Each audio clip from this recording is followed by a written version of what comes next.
Hello guys, my name is Mark Padreguela from BSIT E41 and this is my activity for multi-MC subject.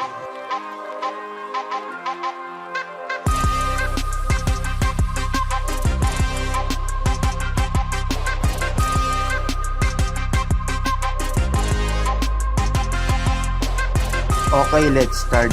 With the advantage ng technology ngayon, for sure lahat tayo ramdam to, especially in these areas. Grabe, ang dali na lang lahat ngayon. Kailangan mo ng sakay? Grab. Gusto mo magpa-deliver ng food? Foodpanda agad. Lahat nasa fingertips mo na, 'di ba? Ang bilis mag-access ng service, kaya halos lahat magagawa mo through online. Sino pa ba kailangan lumabas ng bahay? Yan ang isa sa mga advantage ng technology. Second advantage of technology. Grabe, sobrang advanced na ng communication tools natin ngayon. May social media, video calls, messaging apps. Napakadaling makipag-connect sa friends and family kahit nasa abroad pa sila. Ang daming paraan para manatiling connected. Imagine kung wala lahat ito, napaka-hassle siguro sa ating lahat, di ba? Ito yung second advantage ng technology.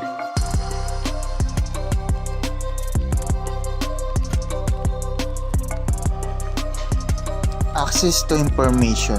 Kung dati research sa library pa, ngayon Google na lang may sagot na sa mga information na need natin. Sobrang accessible na ng information.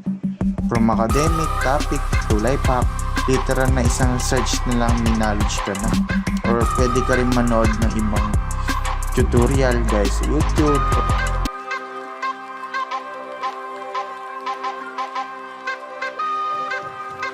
Ngayon sobrang dami ng options sa streaming platforms tulad ng Netflix, YouTube at Spotify. Pwede mong panoorin o pakinggan ang lahat ng gusto mo. Anytime, entertainment on demand mga beshi.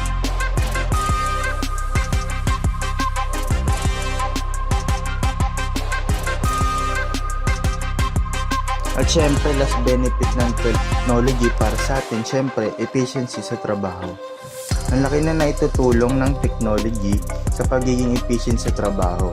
Sa mga productivity apps, project, management tool at cloud storage, mas madali nating ma-organize ang task at mag-collaborate with our team.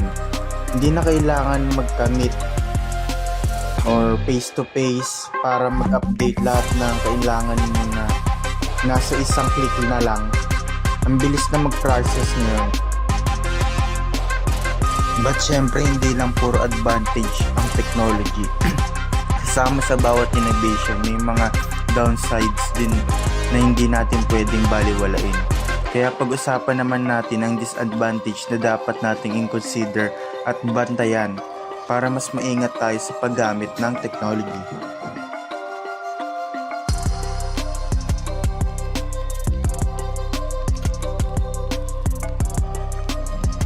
Dahil sa sobrang convenient ng hatid ng technology, minsan nagiging tamad na tayo.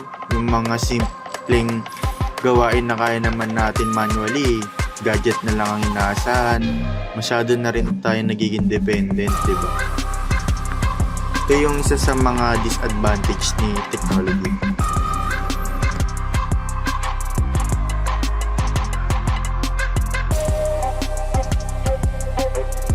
Sa dami ng data na sinishare natin online, minsan din natin namamalayan na sobra na pala binibigay natin information, social media apps at website. Ang daming kinokolektang data tungkol sa atin at pwedeng maging risk sa privacy natin. Delikado yan guys.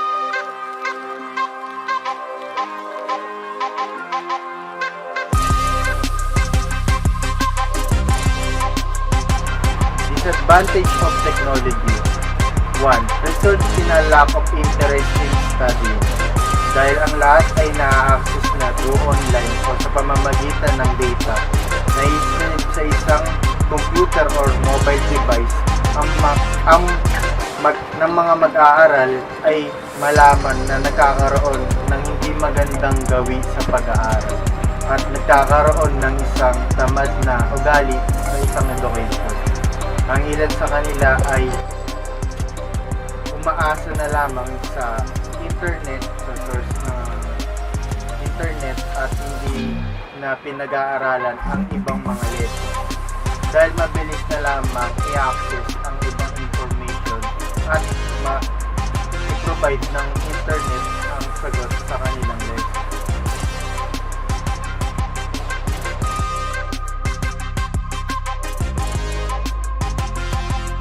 The fourth disadvantage of technology, syempre yung health concern.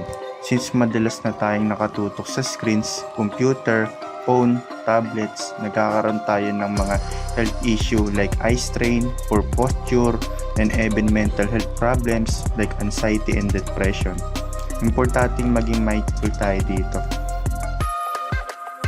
At ngayon tapos na natin i-discuss ang advantage at disadvantage ng technology. Ngayon, mag-proceed naman tayo sa process of editing, step by step kung paano ginawa yung video. Simula sa pagtatanggal ng background, sa pag-add ng transition, ng voice over, ng music background, lalagay natin.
Dito na nagtatapos ang aking video.